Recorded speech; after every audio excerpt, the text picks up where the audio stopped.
You're listening to the N2K Space Network.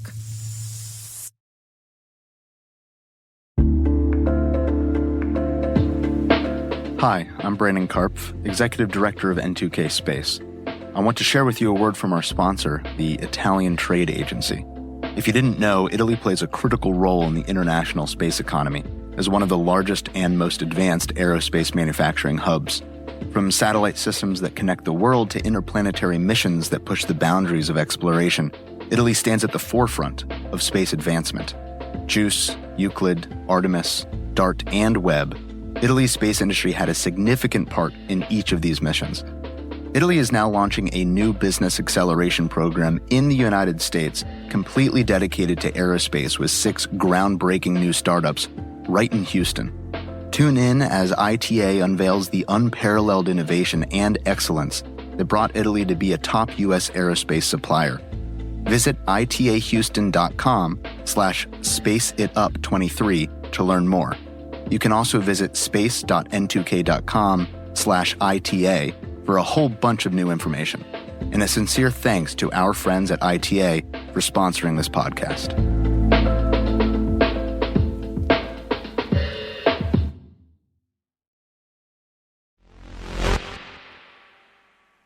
We hear it a lot, that space is for everyone and that the industry needs people from all backgrounds and skill sets. But the ground truth is the space industry is having a hard time finding the people it needs to keep growing at its current pace, let alone where it's projected to be in the future. And it's a complex issue, to be sure, and a lot of organizations are trying to make some progress here. And we have some thoughts. T-minus 20 seconds to LOS speed rest. Go for deploy. Roger roll. Today is September 13th, 2023. I'm Maria Varmazes, and this is T-minus.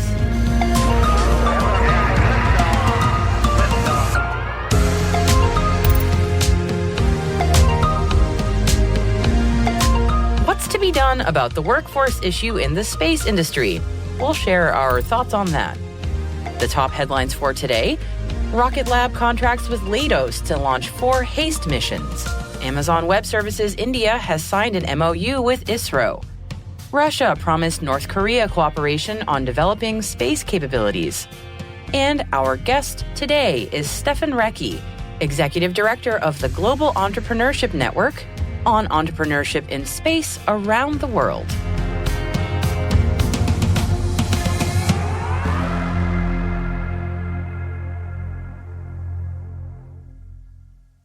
We're going to start out the top of our show today a little differently. Axios put out a top story on the space industry's ongoing struggle to attract and retain talent. And for some context on this issue, we're bringing in our executive producer, Brandon Karpf, to dive a little deeper on this. Okay, so we have this report about the space industry's looming workforce problem. We hear about this a lot. It comes up on interviews here all the time. Brandon, why is this such a tough nut to crack? The big picture problem here is it's an ultimate misalignment between what people are saying they need because they're trying to solve the problem today without thinking about the issue strategically. And this is totally relevant to actually our mission here at N2K. And some recent conversations I've had, for example, I just had a conversation with Courtney Black at ISS National Lab and one of her coworkers, Shamron. And, you know, the issue is, and Axios nailed it, but they're not really identifying the bigger problem, which is strategy. People are saying we have not enough people without really identifying the critical roles, the critical knowledge areas, and the critical requirements that are coming in the next 2, 3, 5, 10 years and aligning those to a workforce strategy. Okay, so what would that look like? Like, what's needed there? Where's the gap? Yeah, this is a project we're working on in the background. And for anyone listening, if you have thoughts or want to participate, by all means, please reach out to us at space@n2k.com. The idea is first understanding the environment, the actual workforce environment. That's mapping out the workforce, mapping out the critical knowledge areas, the critical skills, the critical work functions, developing a workforce mapping as well as a skills mapping, and then tying that to critical intelligence and information requirements that feed each of those skills, as well as, and this is the really important part, the development in each of those skills. So what that looks like is industry insights, right? That's understanding the industry, talent insights, understanding the talent, and then workforce development, which is tying those two things together in an actionable, functional, forward-looking program that can lead the workforce based on the industry insights and the talent insights through a development lifecycle. That's exactly what we're working on and building at N2K. That's something that we've built out for the cybersecurity industry and that we're working to develop right now for the space industry. So again, this is today's stuff we're working on right now in the background. If anyone has inputs or wants to participate, reach out. This is what we're trying to solve. All right, so I hear a lot of discussion about sort of the hard metrics of, what needs to be developed and filling that gap there. But I feel like there's sort of a bit of an unsaid culture question as well about why is it hard for people to figure out their place in the space industry? Even though we have people saying, hey, there's space for you, there's a lot of people from the outside looking in going, I don't really understand how to make a foothold there. I don't know how on earth one would address such a complicated question. But at the same time, you mentioned cybersecurity. I remember in the cyber days, there were a lot of discussions about, hey, the cyber culture is kind of hostile to outsiders, for lack of a better term. And I haven't really heard that as much from the space world yet. Any thoughts on that? I think it is similar, right? Whenever you have an industry of highly technical and skilled people, they tend to move in that barrier-defining language type environment, barrier-defining actions and activities, especially militarized, and then a non-inclusive type environment, right? The insiders are on the inside, the outsiders are most definitely on the outside. That's solved, I think, starting with just shining light on the challenges and then creating a dialogue around those challenges. I think that dialogue typically can get elevated in industry interest groups, so highly focused interest groups, which I haven't seen so many in the aerospace industry. By that, I mean there are policy-focused organizations, small nonprofits focused on policy. There are a few interest groups, the makings of an early marketing society in the space industry, the makings of some diversity-focused organizations, but they're very nascent. And that's where those conversations need to start. And that's where the culture really begins to change, is a focus at every industry event, bringing in those organizations, bringing in those focused discussions around panels, having panel discussions that aren't just about the launch services and the technology, but are actually around community and culture within the industry. And that moves the industry forward. Now, I think it's starting to happen. We see it with Space Workforce 2030. It is very nascent, but it is beginning. I think this is the cusp, and adding more emphasis to it by focusing on the strategic workforce focus, the strategic workforce development, strategic workforce intelligence. That's what we're trying to drive, and that's what we're advocating for. Yeah, and it's encouraging that a lot of people are open to that, which is probably the most important part. If nobody's open to it, then it's never going to go anywhere. So right, stake in the sand, that's our proposed solution. This is what we're working on in the cybersecurity industry. We've been doing it for years with quite a bit of success, and this is why we are entering the space market.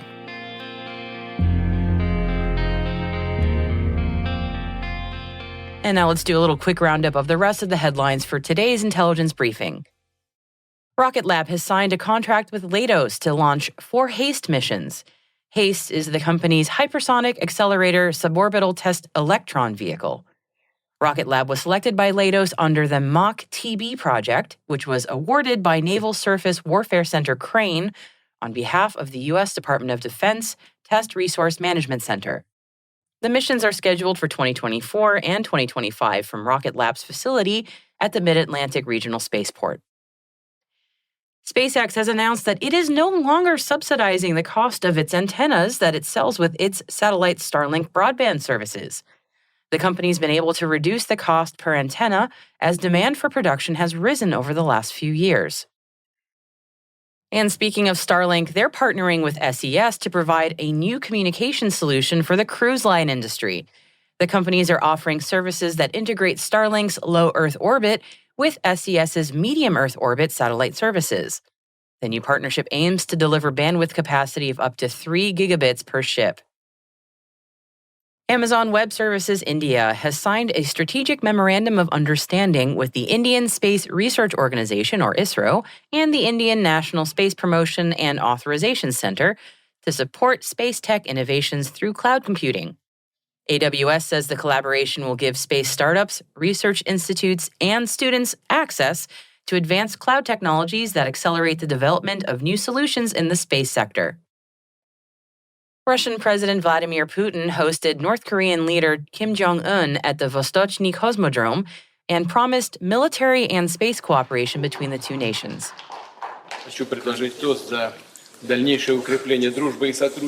In a video released by the Kremlin, Russian President Putin was quoted as saying, "The leader of North Korea shows great interest in space, in rocketry, and they're trying to develop space. We'll show our new objects. We'll talk about all the issues without haste. There is time." LMO and in-space missions have partnered to explore the use of small satellite platforms for space-based space domain awareness. The partnership is part of LMO's AUREA program, which stands for Autonomous Recognition of Foreign Assets. BAE Systems' subsidiary in Space Missions plans to study the mission scope of a space-based space domain awareness demonstrator small satellite with a software stack on the ground to demonstrate end-user compatibility. Dragonfly Aerospace and Neuraspace have announced a strategic partnership to explore Neuraspace's space traffic management platform for space sustainability. Dragonfly Aerospace plans to use Neuraspace's space traffic management platform for its EOS Sat-1 satellite for conjunction analysis and receiving maneuver suggestions. EOS Sat-1 is the world's first agriculture-focused satellite and the first in a 7-satellite constellation, providing the agriculture and forestry industries with high-quality data and analysis.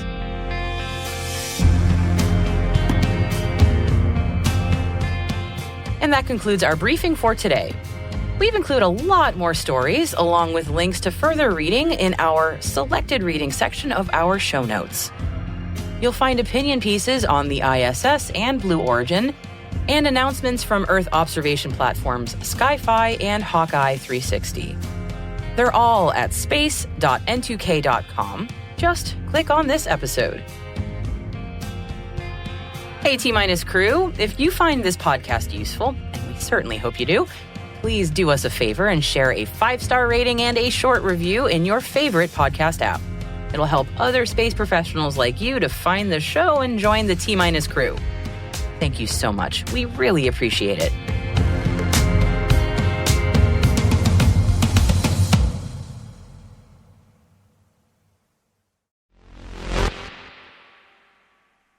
Our guest today is Stephan Reckie, who is the Executive Director at the Global Entrepreneurship Network, speaking to us today on entrepreneurship in space around the world.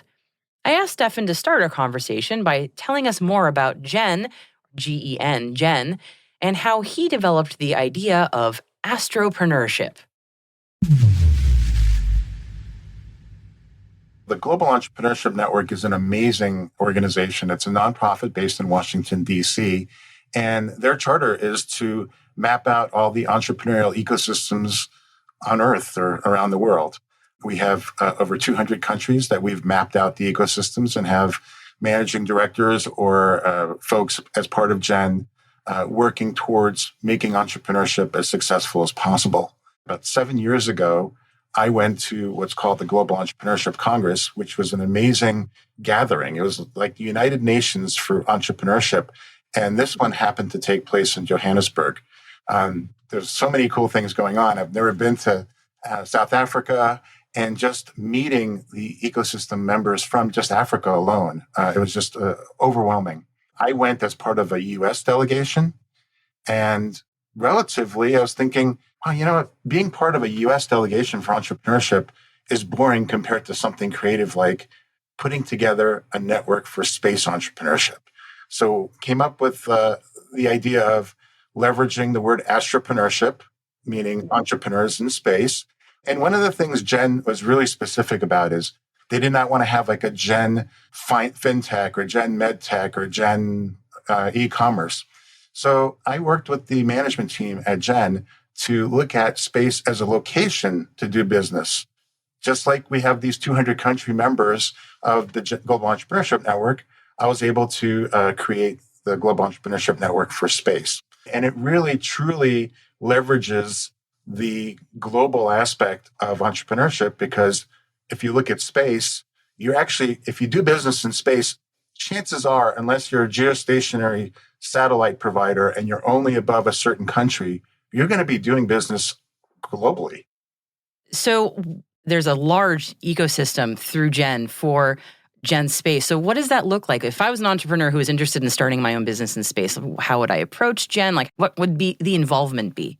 So the cool part about it is if you look at entrepreneurship, it requires some really common, I'll call them stakeholders in the ecosystem. First, you need entrepreneurs, right? The folks with the ideas and the businesses behind the ideas. Then ultimately, you need some way of funding those businesses. So either it's the private world, so it could be angels, venture capitalists, private equity folks, or you can also look at government or private-public partnerships, where you look for government agencies to help do some grants. And then the other part of that is the future entrepreneurs. So where does this future workforce come from? It's typically from academia. So the big stakeholders within Gen Space are the entrepreneurs, the investors, the government agencies, and also the academic institutions. For businesses, any business trying to get started in space, there are a lot of local, national regulatory hurdles. Is that something that Gen Space helps people navigate through, or is that something like what's the involvement there? The other thing about Gen Space is we're a collaborative environment, so that we don't have employees. So we have advisors to Gen Space. So I'm the executive director in a volunteer role. Our advisors are truly global. So we have advisors in every continent, and we're trying to do in every country that has a leaning towards space. So yes, we can provide that guidance. So from a higher level, Gen Space doesn't, but from an individual country by country basis, we can make those connections. So we're really trying to educate, inform anyone interested in doing business in space that it really is no different than starting a business, except that obviously it's challenging to get to space, but the costs of space are getting reduced, getting access to space, getting to and from the space, and the awareness is there. So I think what's been happening with the latest kind of billionaire space race is the awareness is there. SpaceX has launched, I think, over 62 times just this year. So it's getting to be almost as crazy as saying flights from an airport. And that's another thing, as Gen Space is part of the Global Spaceport Alliance. And we're working with the spaceports, which is the up and coming access to space, similar to what airports did for aviation. So it's pretty neat, because we're trying to, obviously ITAR and different government and security regulations don't allow for sharing secrets or sharing things that can be used in a military basis or a defense basis. But we're trying to stay away from that. We're talking about what are the basic principles of entrepreneurship? How can you apply them to space? And how can you do better? And what are the lessons learned? Those kind of things. With business in space, businesses trying to work in space, there are some sort of standard business principles that apply, but there are also some unique pitfalls or I guess trappings of starting a business that's going to be dealing with space. Could you maybe walk me through some of what you've seen along those lines? Well, historically, anything touching space has always been super, super high tech, right? So it's been deep tech, we'll call it. That's what it's called, right? Deep tech. So we look for opportunities to help promote people to think you don't have to have just a deep tech company or product line, right? So you don't have to be, for lack of a better word, no longer have to be a rocket scientist to do business in space, right? So you can put together so many businesses in space that leverage existing data from space and those kind of things. So the idea behind what's happened is, as I mentioned, the cost of accessing space is getting lower, but the pieces and parts are already there. So maybe it's making something better. You no longer have to build the whole rocket, for example. You can just come up with some cool control system or some cool propulsion system and plug it into an existing rocket. There is so much opportunity for small innovation to take place. So that means you don't have to be crazily funded to do business in space anymore. The big difference is we promote businesses and not just projects or ideas, right? So you have to, the other piece of this is you have to prove that you can find customers. You can actually charge money for what you're doing, right? So that's a new thing, right? So in the past, people were just developing stuff for space and not worrying about whether there's going to be some commercial value to this or some type of return. Well, now if you introduce investors into it and can prove that there's a commercial value and there's going to be some return on their investment, that's going to make this really flourish. So are there areas of opportunity that are particularly exciting or intriguing to you? I mean, launch is always very sexy, but very capital intensive. We sort of talked about that a little bit. Outside of all that, what interests you and where do you see a lot of opportunity? I just love the fact that Earth observation data is becoming either really cheap or free. And there's so much data that's going on. And the other fun part is now you can look at doing business in space that's making an impact, right? So actually, next week, we're going to be presenting to part of the UN General Assembly talking about putting together an 18th Sustainable Development Goal for the United Nations to focus on space. We're thinking now you can attract people that were looking at how can I make an impact? And you can say, well, you can start a business, you can take data from space. And I've been involved in some Earth observation challenges, namely in Africa, where I've mentored companies that have put together businesses because they put software together to analyze data from space to make your farming more successful or to prevent poaching and those kind of things. So there's some really neat directions now you can take as an entrepreneur. You no longer, and you mentioned launch, I mean, like 200 launch companies or something like that. There's a big number of launch companies. It's harder to differentiate on launch, but you can start these businesses and really give developing nations or folks that don't have space agencies or don't even have thought that they can have access to space. You can start educating them that they can create companies to do business in space.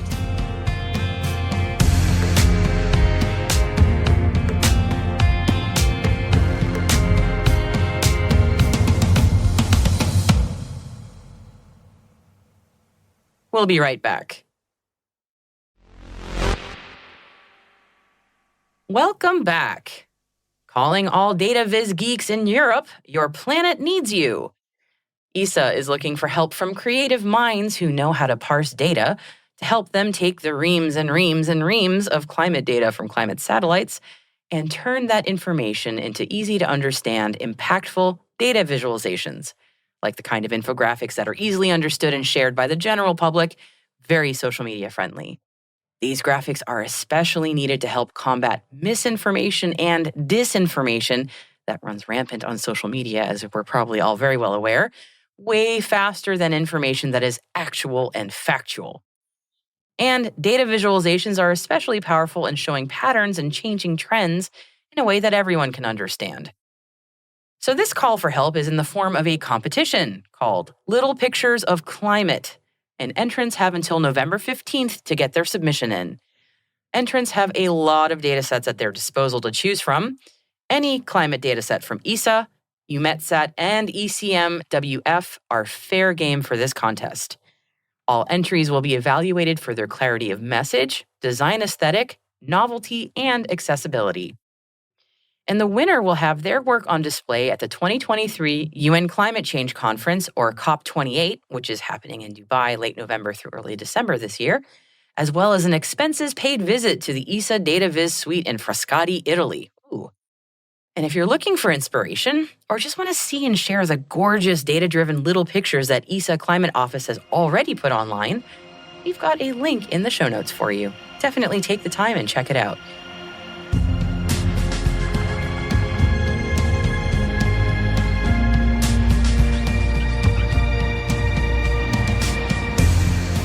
That's it for T-Minus for September 13th, 2023. For additional resources from today's report, check out our show notes at space.n2k.com. We'd love to know what you think of this podcast. You can email us at space@n2k.com or submit the survey in the show notes. Your feedback ensures that we deliver the information that keeps you a step ahead in the rapidly changing space industry. N2K Strategic Workforce Intelligence optimizes the value of your biggest investment, your people. We make you smarter about your team while making your team smarter. This episode was produced by Alice Carruth. Mixing by Elliot Peltzman and Trey Hester, with original music and sound design by Elliot Peltzman. Our executive producer is Brandon Karpf. Our chief intelligence officer is Eric Tillman. And I'm Maria Varmazis. Thanks for listening. We'll see you tomorrow.